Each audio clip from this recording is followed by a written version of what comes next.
The dust swirled with a malice of its own, coating Ilara's parched lips, stinging her eyes, but she blinked it away, her gaze fixed not on the leering faces in the crowd but on the small, warm weight in her arms. Leah! Her daughter, oblivious in sleep, a fragile bloom in this desolate wilderness of human cruelty.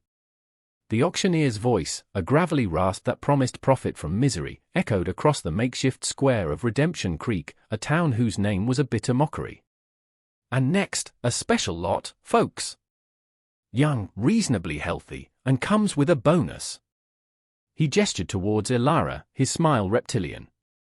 A breeder, this one, and the babe's a female, too. 2 for the price of 1, you might say. Laughter, coarse and greedy, rippled through the onlookers. Ilara flinched, her arms tightening instinctively around Leah. Each word was a brand, searing her soul, stripping away the last vestiges of who she once was, leaving only the raw, fiercely protective core of a mother. She was property, less than human, her child a mere extension of the goods. The bidding began, a low, guttural exchange of numbers that represented years of servitude, of unimaginable violation. She squeezed her eyes shut, a single tear escaping, tracing a path through the grime on her cheek. Where was God in this forsaken place? Where was mercy? The air grew thick with anticipation, the price climbing. Then, a voice, rough but clear, cut through the clamor. 50. It wasn't high, not by the standards of the flesh trade, but it was spoken with a finality that silenced the others. Heads turned. Ilara's eyes snapped open. Standing at the edge of the crowd, slightly apart, was a man.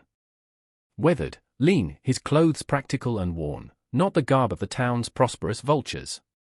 His face was unreadable, carved by sun and wind, his eyes the color of a winter sky, holding a stillness that was unnerving. He wasn't looking at the auctioneer. He was looking at her, at Leah.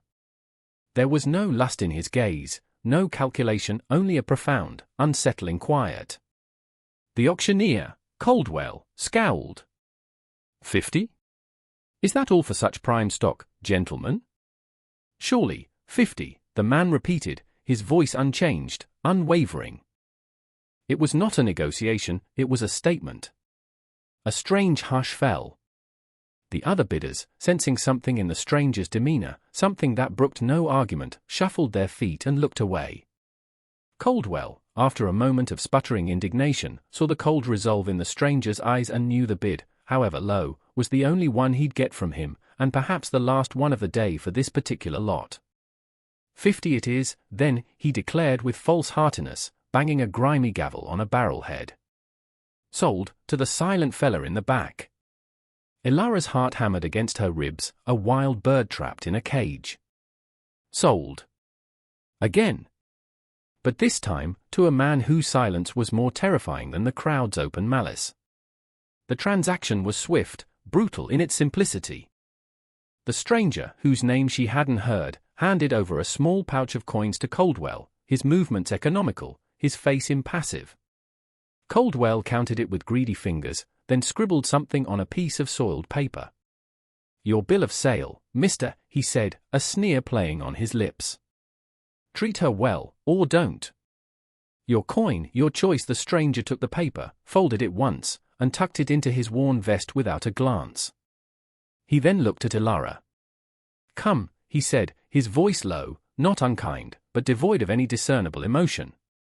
It was a command, yet it lacked the overt brutality she had come to expect. Fear, cold and sharp, pierced through Ilara's numbness. She clutched Leah tighter, her knuckles white. This man, this stranger, now owned her child. What horrors awaited her now? Was this a reprieve or merely a different shade of damnation? He didn't approach, didn't offer a hand, simply turned and began to walk away from the gawking crowd, towards the edge of the squalid settlement where a lone, sturdy horse stood tethered. Ilara hesitated for a breath, then, with a profound weariness, she followed. There was no other choice. The journey was a blur of dust, sun, and aching limbs. The man, Silas he eventually told her his name was, in response to her choked, fearful query, rode his horse, while Ilara walked beside, Leah cradled against her chest. He offered no conversation, no explanation. When Leah began to fuss, a thin, hungry wail, Silas stopped. He dismounted, produced a water skin and a piece of hardtack from his steel bag. He handed them to Ilara. Water.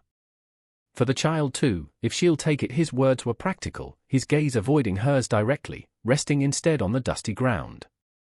Ilara drank, her throat raw, then carefully moistened a corner of the hardtack and offered it to Leah, whose cries subsided into whimpers. Silas watched, his expression unreadable. He did not rush her.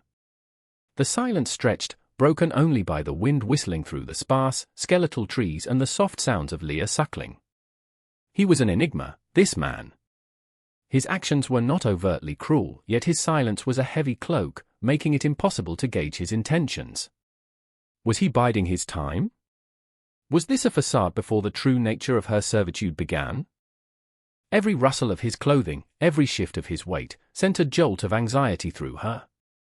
The landscape around them was as unforgiving as the town they had left behind, vast, empty plains giving way to rugged, stony hills. It offered no comfort, no promise of sanctuary. As dusk began to bleed across the bruised sky, they arrived at his ranch. It was less a ranch and more a testament to solitary endurance. A small, rough-hewn cabin stood defiantly against the elements, smoke curling thinly from its stone chimney. A corral, mended in several places, held a few head of lean cattle. A couple of chickens scratched in the dirt. The place was isolated, stark, imbued with the same stoic resilience as the man himself. Ilara's heart sank a little further. If this was her new prison, it was a desolate one. Silas dismounted, his movements stiff with fatigue. He gestured towards a smaller, even more rudimentary structure a short distance from the main cabin. It was little more than a shed, with a single window and a crude door. "Yours," he said, the word falling into the stillness like a stone. He then turned towards his own cabin without another word, leading his horse towards a trough. Ilara stood frozen, Leah heavy in her arms. Her own cabin? The thought was so unexpected it barely registered. She had anticipated a shared space, a corner of his dwelling, the immediate imposition of his rights as her owner. This separation, however meager the shelter, felt significant. Hesitantly, she approached the small outbuilding. The door creaked open under her touch, revealing a space that was bare but clean. A simple cot with a thin blanket, a small, rough table, and a wooden crate. It was nothing, yet it was everything. It was a space. Later, as darkness enveloped the small homestead, Ilara lay on the cot, Leah sleeping soundly beside her, her tiny hand curled around Ilara's finger. The fear had not vanished, but it had shifted, its sharp edges blunted by exhaustion and a profound, bewildering uncertainty. Through a crack in the wooden wall, she could see the faint glow of a lamp in Silas's cabin. She saw his silhouette move past the window once, then stillness. He made no move to approach her dwelling, no sound to indicate he was even aware of her presence beyond his initial curt instruction. The silence of the plains pressed in, vast and indifferent, yet here, in this tiny, dilapidated shed, under the watchful, distant presence of this strange man, Ilara felt a flicker of something she hadn't felt in an age, a tiny, fragile seed of, not hope, perhaps, but a lessening of despair. The wind outside sighed, a lonely sound, and Ilara closed her eyes, listening to the steady rhythm of her child's breathing, the only anchor in her turbulent world. Days bled into one another, marked by the rising and setting of the harsh sun. Ilara's existence settled into a tentative rhythm, dictated by Leah's needs and her own cautious observations of Silas. He rose before dawn, the sounds of his labor, the clang of a pail, the rhythmic thud of an axe, the low murmur of his voice to his animals, drifting across the small yard. He left food for her on the stoop of her cabin each morning, a portion of whatever he had cooked, simple fare like stew or beans, sometimes a piece of fresh bread if he had baked. He never knocked, never intruded. He simply provided, his actions speaking louder than any words he might have offered. Ilara, in turn, kept to her small domain. She cleaned the tiny cabin meticulously, mended her tattered dress with thread she'd found in a discarded pouch, and tended to Leah with a devotion that was fierce and all-consuming. She watched Silas constantly, her gaze furtive, analytical. He was a man of immense physical strength, yet he moved with a certain quietude, a respect for the land and the creatures he tended. She saw him soothe a spooked horse with a gentle hand, saw him mend his fences with a patience that surprised her.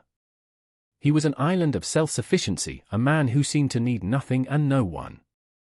Yet, he had bought her. Why? The question gnawed at her. There was no cruelty in him, no lechery in his infrequent, brief glances. He treated her with a distant courtesy that was more perplexing than outright ownership would have been. Slowly, cautiously, Ilara began to reclaim small pieces of herself. She found a patch of relatively fertile soil behind her cabin and, using a sharpened piece of wood, began to cultivate a tiny garden with seeds she'd painstakingly saved from their meager rations. It was a small act of defiance, of faith in a future she couldn't yet envision.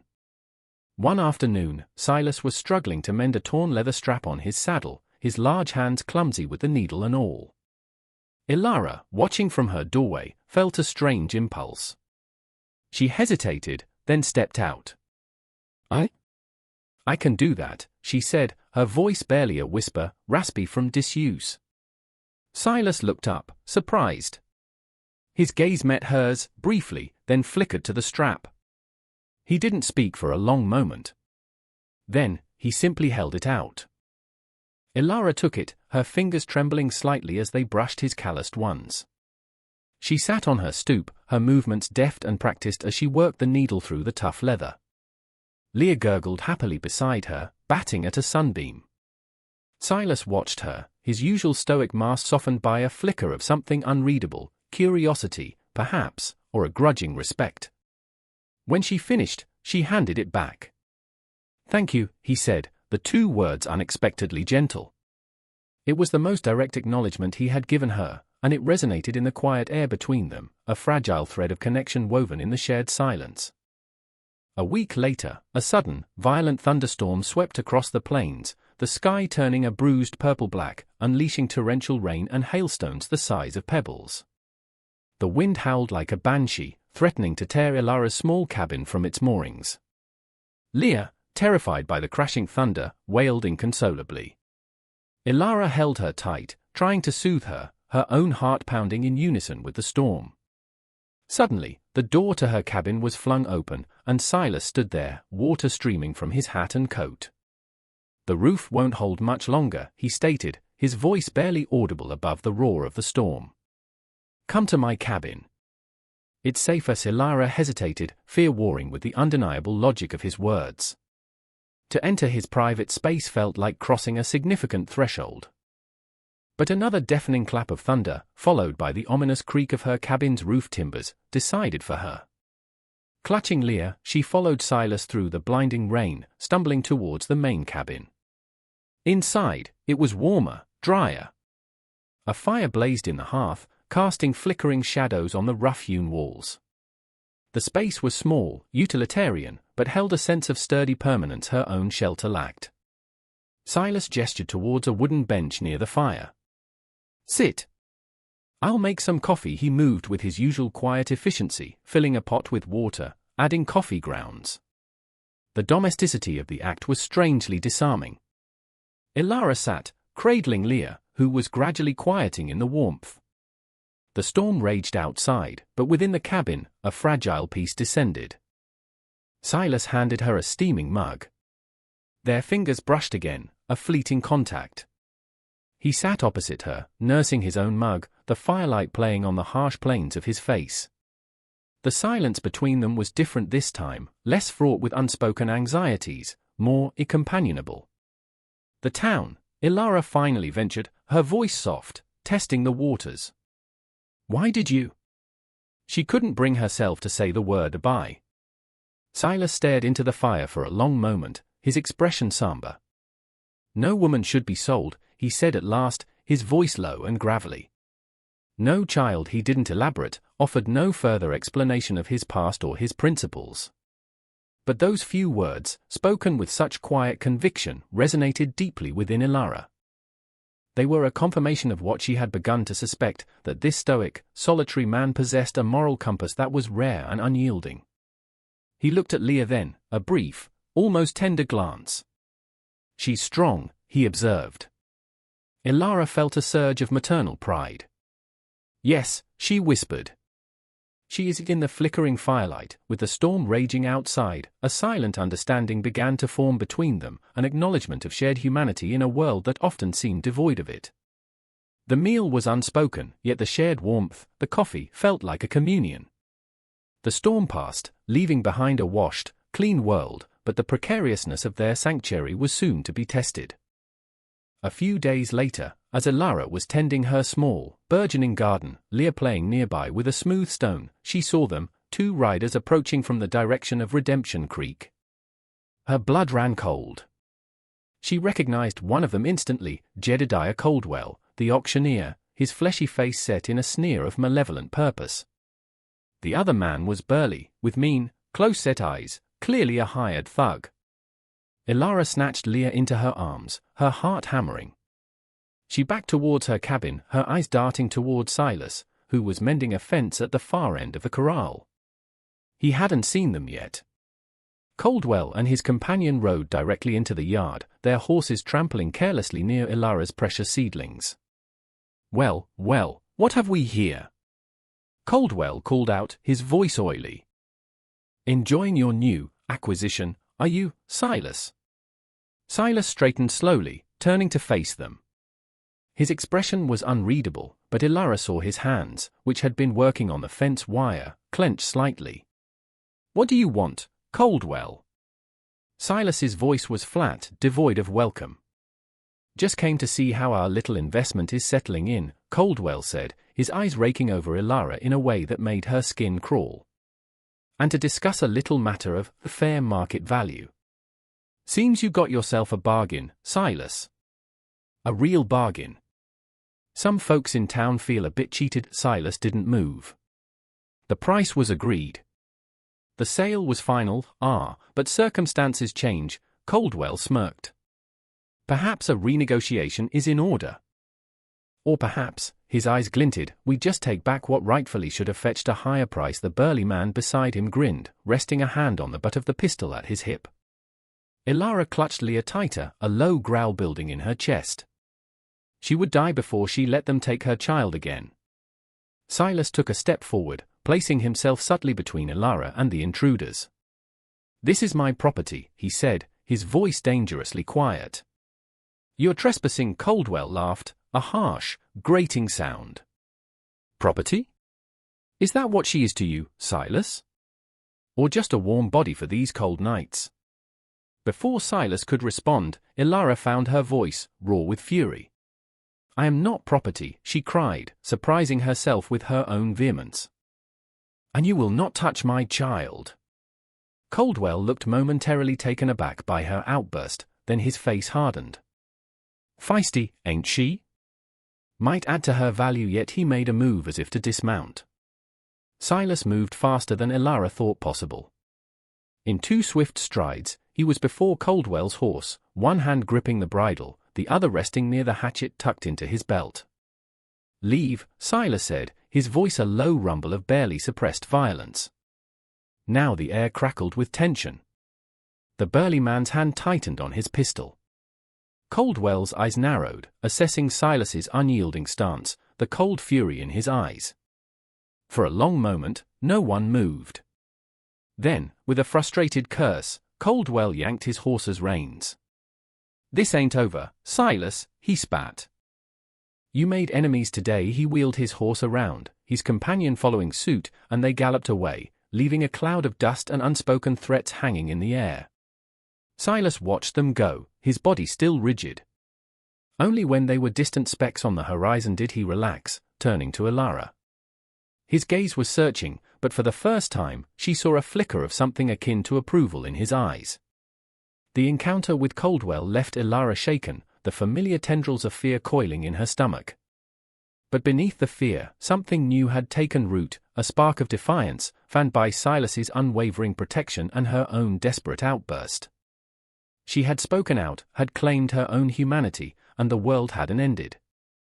Silas, though he said little about the incident, seemed different too. The invisible wall between them, though still present, felt less formidable. He began to include her, in small ways, in the rhythms of the ranch. He showed her how to properly feed the chickens, how to identify edible plants growing wild on the plains. He didn't command, he instructed, his explanations brief and practical. Ilara, in turn, began to contribute more actively. Her small garden flourished under her care, providing fresh greens that supplemented their meager diet. She mended Silas's worn clothes with a skill that surprised him, her stitches neat and strong. She learned to bake a passable loaf of bread in the small, rustic oven beside his cabin. These were not acts of servitude, but of partnership, unspoken acknowledgments of their shared reliance in this isolated place. One evening, Silas found her carefully sketching in a patch of dirt with a stick, Leah babbling beside her. He paused, watching her. She was drawing the outline of the cabin, the distant hills, her lines surprisingly sure. "My father taught me to draw," she said softly, without looking up, sensing his presence.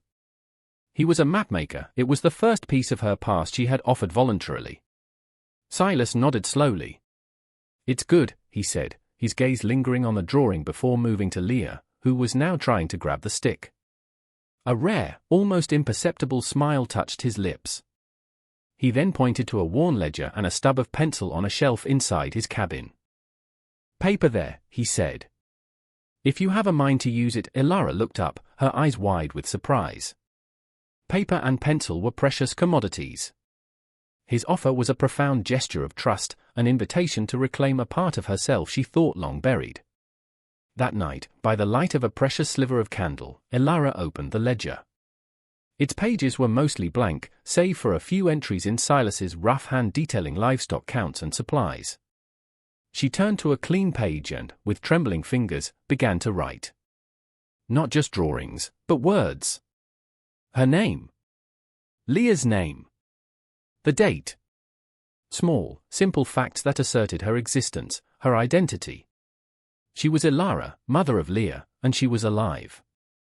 The act of writing, of creation, was a quiet rebellion, a seed of empowerment taking root in the barren soil of her past. One cool evening, as the crickets began their nightly serenade, Silas returned from a long day tracking a stray calf, his movements stiff, his face etched with pain. He'd taken a fall, his left arm scraped raw and his shoulder clearly injured. Ilara saw him wince as he dismounted, saw the way he favored the arm. Without a word, she fetched a basin of warm water and clean rags from her cabin. He was sitting heavily on the porch of his cabin, trying to unbutton his shirt with one hand, his brow furrowed in frustration. "Let me," she said quietly, kneeling before him. He looked at her, a flicker of surprise in his pain-filled eyes, then nodded, a silent assent. Her fingers were gentle as she unfastened the buttons, her touch careful as she eased the rough fabric away from his injured shoulder. The skin was scraped and bruised, already beginning to swell. She cleaned the abrasions with practiced efficiency, her movements calm and sure. He watched her, his usual stoicism softened by vulnerability. The silence in the twilight was thick with unspoken things. As she carefully bandaged his arm, he spoke, his voice low and rough. "My wife." "Sarah," he began, the name spoken with a deep, lingering ache. "She was good at this." Gentle hands. Ilara paused, her own heart clenching in empathy. It was the first time he had mentioned a wife, a past. "She and our boy, taken by fever. Years ago now. This land, it gives, but it takes too." His gaze was distant, fixed on a point beyond the horizon, lost in a memory that still held the power to wound. Ilara finished her work, her touch lingering for a moment on his arm. "I'm sorry, Silas," she whispered.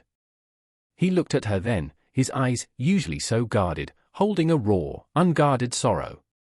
"There was a sickness in the settlement we came from," he continued, as if a dam had broken. "They blamed outsiders. People driven by fear, they can be more dangerous than any beast." He didn't say more, but Ilara understood. She saw the echoes of his loss in his fierce protection of her, in his quiet defiance of the cruelty they had witnessed in Redemption Creek.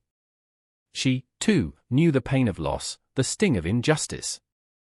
Her own story, the one that had led her to the auction block, was a tapestry of betrayal and brutality she wasn't yet ready to share, but in his quiet confession, she felt a profound kinship. "Thank you, Elara," he said, his voice regaining some of its usual composure, though the sadness lingered in his eyes. He had used her name, not as a label, but as an acknowledgement. In that shared moment of vulnerability, the bond between them, forged in shared hardship and unspoken understanding, deepened into something akin to trust, a fragile sanctuary built on mutual respect and the quiet recognition of each other's hidden wounds. The fragile peace was shattered less than a fortnight later. The dust on the horizon heralded their approach long before Elara could make out the figures. This time, Coldwell was not alone with his hired brute.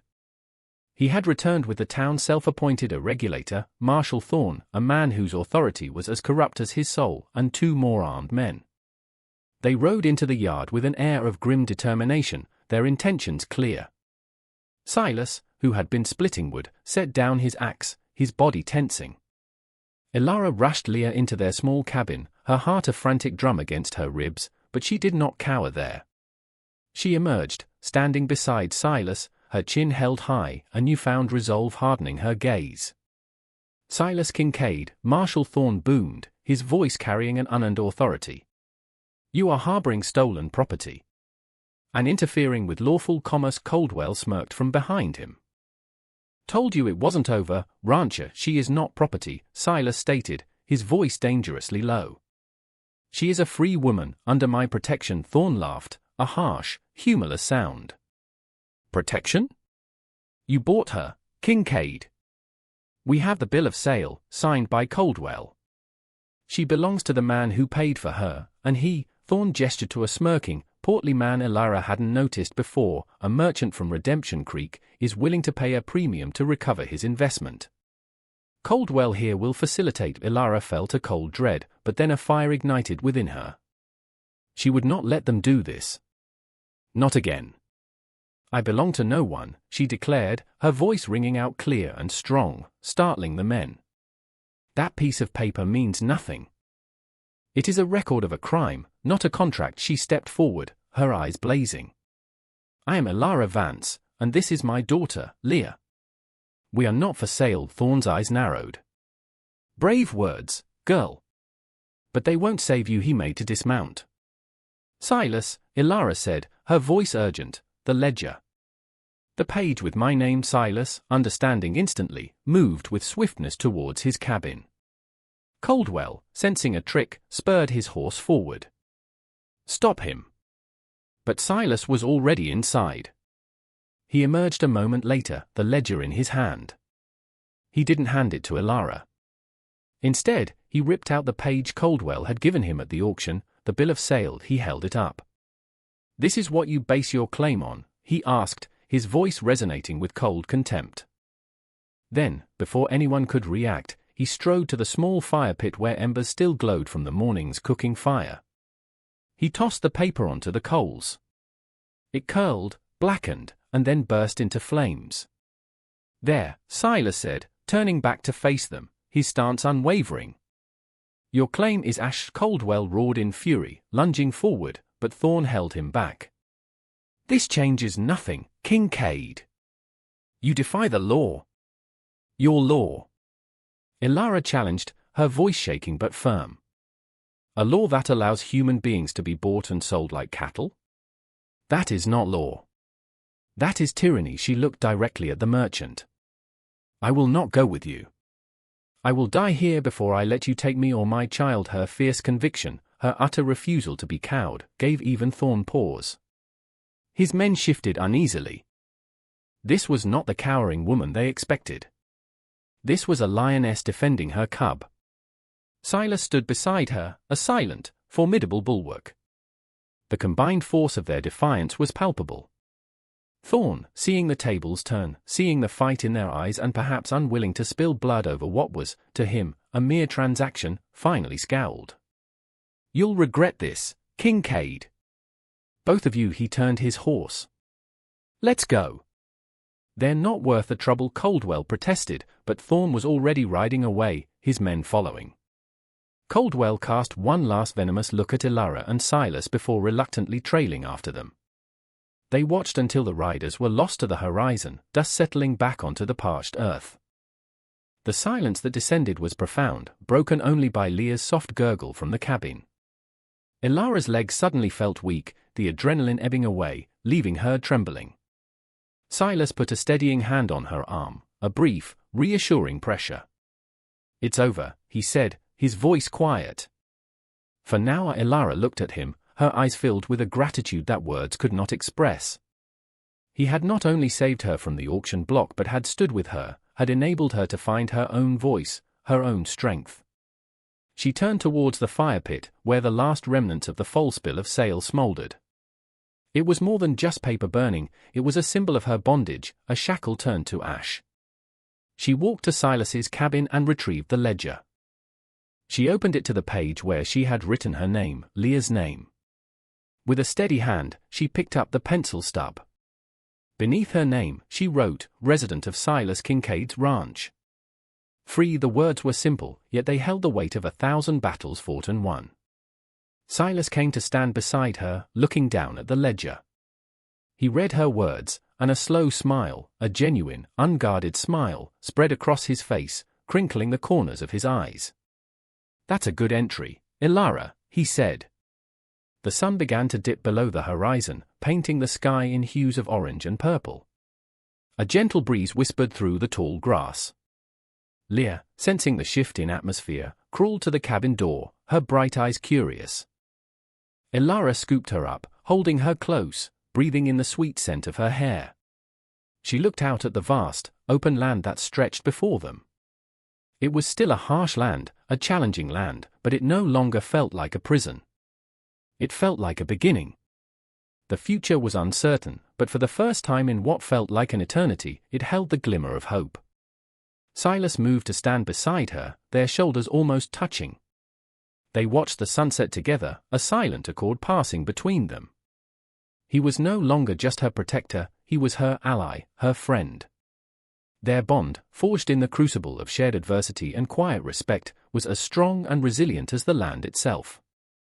The quiet triumph was not in the defeat of their enemies, but in the reclamation of her spirit, in the fierce, unyielding assertion of her dignity.